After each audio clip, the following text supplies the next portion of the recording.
Chad Hartman back here with you on WCCO. The conversation on universal basic income has come up a number of times, including recently with some polling numbers, which are rather interesting. That's why Lindsay reached out to a very good guest on this topic, Karl Widerquist. He is an American political philosopher, and he's an economist at Georgetown University, Qatar. And he has followed this for a long, long time. Karl, thanks for your time. Am I right in this that you've been drawn to this ever since you were a teenager? Is that correct? Yes, I was. That's true. I first heard about it when Milton Friedman talked about it on his television show Free to Choose back in 1980. I'm no longer a big fan of Milton Friedman, but I really appreciate what he said about the basic income, or as he called it, the guaranteed income. So you can lay this out better than I. So just for folks who are not familiar with universal basic income, what is the best way to describe it and how it would work here in the United States? It's simply a way of putting a floor under everybody's income so that nobody has to be destitute, nobody has to be homeless, no child has to grow up in poverty. It is merely a market economy where income doesn't have to start at zero. The punishment for not being productive doesn't have to be that we kick you out and throw you on the street. We don't have to threaten people with such horrible deprivation to get them to work. Our incentive to get people to work should be positive incentive, should be good wages, good pay, good working conditions, so that you're much better off working. And if you do that, you don't have to have a society that runs on the threat of really deep and life-threatening poverty. I'm looking at a story where you're cited, and you say you remember a poll about a decade ago where support at the time for universal basic income was a little over 10%. And now it's just short of 50%. Why has the support increased so dramatically in your view? Well, I would say that there are a whole bunch of different reasons, and a bunch of different people coming together at the same time on this issue. And I would say maybe two main ones. One is that people are realizing since the Great Recession and the Great Financial Meltdown of 2008, 2009, that inequality, waking up to the fact that inequality has been getting worse since the 1970s. We were doing something about inequality in the 50s and 60s and did a lot of good and lowered the poverty rate quite a bit after having lowered it quite a bit in the 30s and 40s. We saw so much progress. And then since the 1970s, not only has poverty has not gone down anymore, and inequality has gone up, but the middle class has not gotten a raise despite all the productivity that we've had. The typical worker in the middle has not gotten higher wages or fewer hours as they could. With all of the technical progress we made, we could all be getting paid more and working less, and we haven't had the opportunity to do that. And people have realized that cutting back on the welfare state is not good for the middle class because it puts us in a position where we're dependent on our employers. And the people who are now looking at this are not, they don't want to rebuild Lyndon Johnson's welfare state. They want something that works better, and that's what basic income is. I think that is the main reason that's turning people to basic income now. The other main reason, I think, has to do with automation. Yeah? You want to follow up there before I go to automation? Yeah, let me just get you to react to what Robert Greenstein had to say. He is the president of the Center on Budget and Policy Priorities.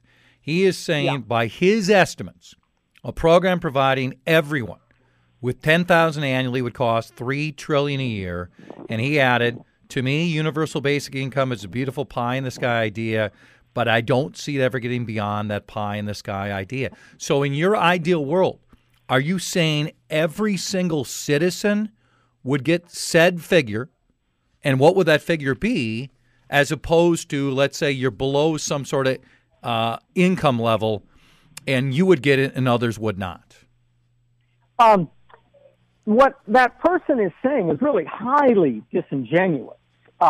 You you give the basic income to everyone, but it doesn't cost any more to give the basic income to everyone than it does to give it just to the people who are what we would call net recipients. Because what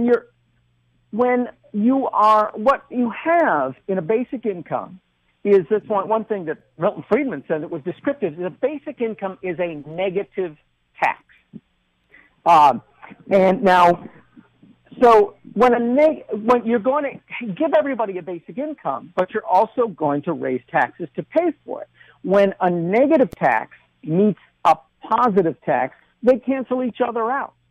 And so for people at upper incomes, you're going to give them a basic income of $10,000, and then you're going to raise their taxes by more than $10,000. But why? Let me jump in just so we can go back and forth. Let me just jump in. What costs them is the difference between the two. Respectfully, so let me just jump in here so we can get to a few of these points in a relatively short amount of time. Why should someone who has been successful on her own or his own, who's making, let's say, $1 million, let's just make it an easy figure, why should they get an additional $10,000 from the federal government?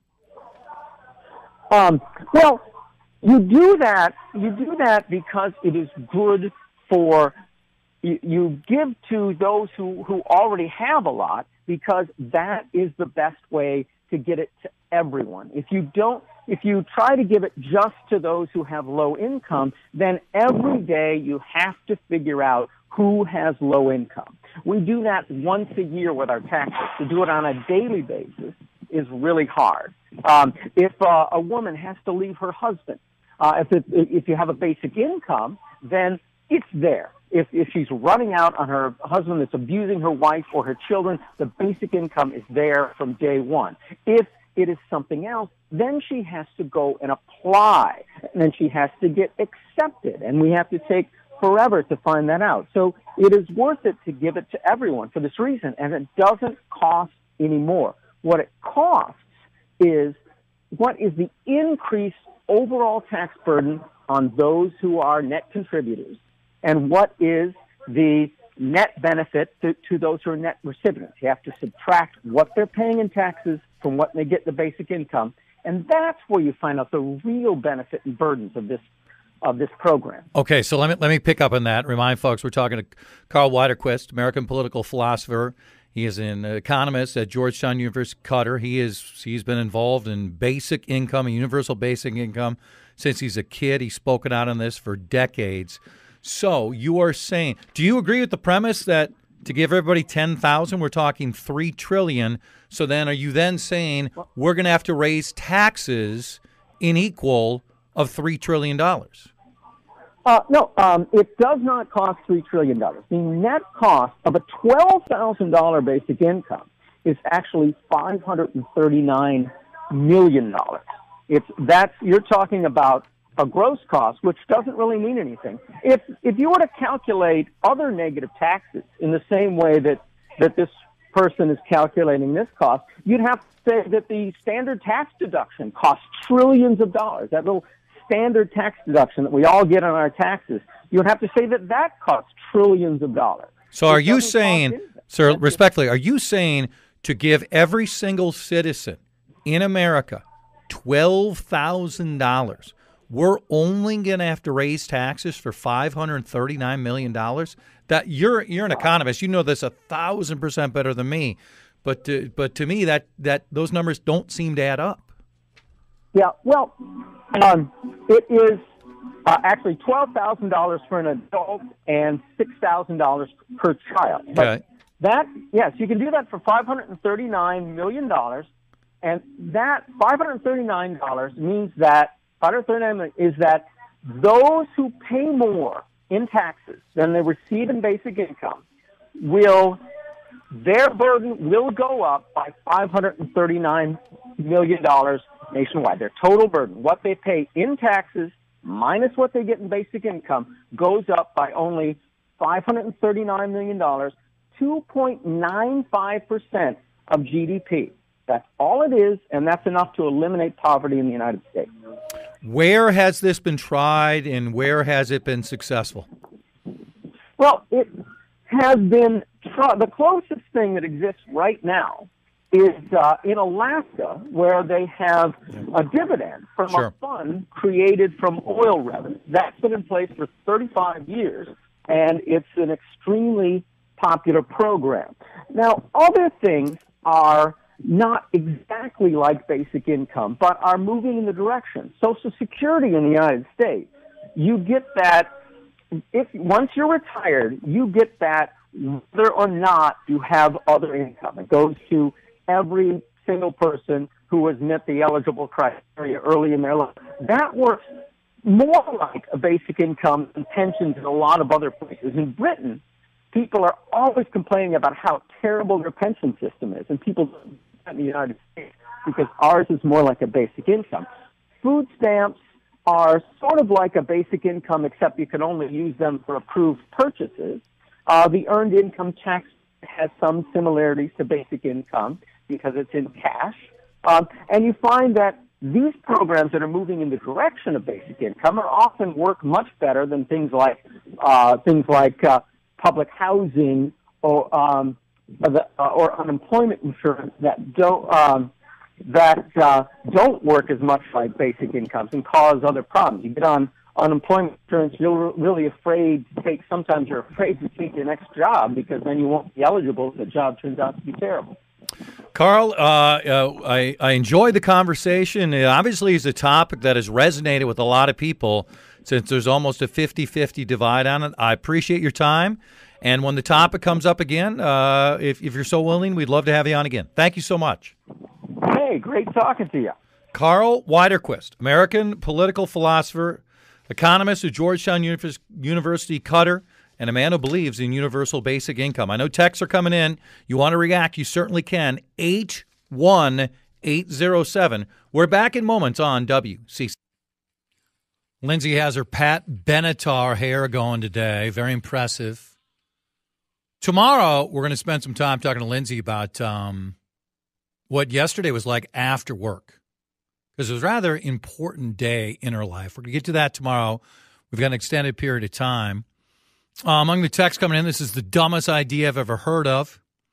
Giving $12,000 every U.S. adult will encourage more people to exit the workforce. Talking about Alaska, and that's earned income compared to how he was explaining. I think he did, though. This guy's full of you-know-what. Communist, socialist. I'll say this. According to the poll, there were 24% of Republicans agree with this idea, which surprised me a lot. I can't see it happening, but the conversation is definitely out there. I still will be shocked if it does take place. Lindus Construction time check is 2:57. Time to learn why Lindus has served over 75,000 happy customers since 1979. Enjoy the rest of the day.